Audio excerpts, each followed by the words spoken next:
எதிர்காலத்தில் வாழ்க்கையில் வெற்றி அடைய வேண்டுமானால் மதிப்பெண்கள் தேவைதான். மதிப்பெண்கள் மட்டும் போதாது. என்னென்ன வேணும் அப்படின்னா, முதல்ல செல்ஃப் கான்ஃபிடென்ஸ், தன்னம்பிக்கை, என்னால் முடியும் அப்படின்னு ஒவ்வொரு மாணவனும் நினைக்கணும். இரண்டாவது, தன்னுடைய இலக்கை நிர்ணயித்து கொள்ள வேண்டும். இன்றைக்கி காலையில் கூட நண்பர் ஒருத்தர் பேசிகிட்டு இருக்கும்போது அவருடைய பையன், நான் வந்து கேட்ரிங் தான் படிப்பேன் அப்படின்னு சொன்னான்.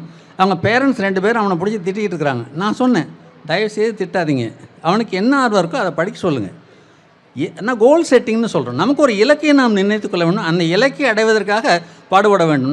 உங்களுக்கெல்லாம் தெரியாதுங்க, நம்முடைய இப்போ நிறுவனத்தினுடைய தலைவர் அவர்கள் இலக்கை நிர்ணயித்து கொண்டு அதற்காக எவ்வளோ பாடுபட்டார் 25 ஆண்டுகள் அப்படிங்கிறது எனக்கு தெரியும். அவர் கூட நிறைய பேசியிருக்கேன். இரவு பகலாக உழைத்து அந்த இலக்கை அடைவதற்காக முயற்சி செய்தார். ஏன்னா அந்த வெறி மாணவர்களுக்கு இருக்க வேண்டும், இலக்கை அடைய வேண்டும். அதற்காக தன்னுடைய ஆட்டிடியூட், அணுகுமுறையை உருவாக்கி கொள்ள வேண்டும். இந்த நிகழ்ச்சி முடிந்து பொங்கல் கொண்டாடின பிறகு அவங்க வீட்டில் இருக்கிற டிவி ஆஃப் செய்யுங்கள். ஒரு 2 மாதம் டிவியும் கூட ஆஃப் செய்யுங்க. அதே மாதிரி மொபைலும் கொடுக்காதீங்க. இந்த குழந்தைகளை பொறுத்தவரை 2 மாதத்துக்கு மட்டும் நீங்களும் நம்ம குழந்தைய நீங்களும் நாங்களும் சேர்ந்து எங்கள் நிறுவனத்தில் சேர்ந்து இந்த குழந்தைகளை 100% வளர்ச்சி கொண்டு போட முடியும். அம்மைக்கு நிகர் அம்மை மட்டுமே. Next we have chicken dance on stage. Dear audience, get ready to clap, laugh and smile because the stage is about to get a little feathery and funny. Our little chicks are all set to entertain you with a vibrant chicken dance. உலகம் முழுவதும் சிறுவர்கள் முதல் பெரியவர்கள் வரை விரும்பி உண்ணும் உணவு கோழி இறைச்சி. ஏழை எளியோருக்கும் எளிய உணவு. உடல் வளர்ச்சி, புரதம், எலும்பு வலு, இதய ஆரோக்கியம், மூளை செயல்பாடு, மனோநிலை மேம்படுத்த போன்ற ஆரோக்கியமாக உணவு இந்த சிக்கன். நமது கிராமங்களில் கோழிகள் சண்டை போடுவதை பார்த்து நெடுநாளாகிவிட்டது. கோழி கூவும் சத்தங்களையும் நாம் தொலைத்து விட்டோம். இங்கே கோழி கூவுவது நம்மையும் கூவ அழைக்கிறார்கள். சிக்கன் டான்ஸ் நடனம் மூலம் போட்டு கொக்கரித்து வருகிறார்கள் எங்கள் IPS குழந்தைகள். After chicken dance, Insta vibe dance, get ready for the next performance. IMS students.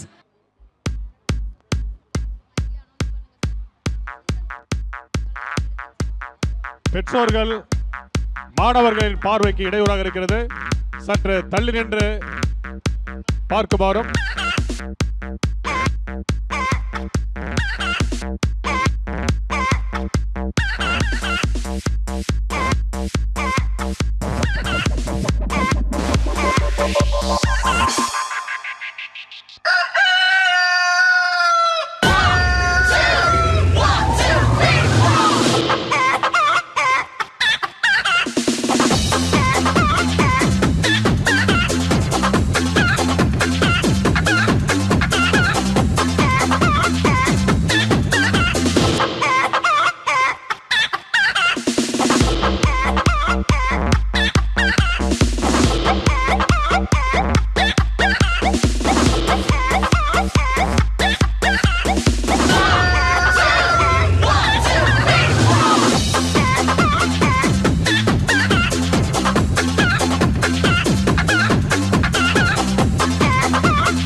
எங்கள் செல்ல குழந்தைகளின் கோழி கூவுதலையும் கொக்கரித்ததையும் பார்த்து மகிழ்ச்சி அடைந்து அவர்களை கைகளை தட்டி உற்சாகப்படுத்துமாறு கேட்டுக்கொள்கிறோம்.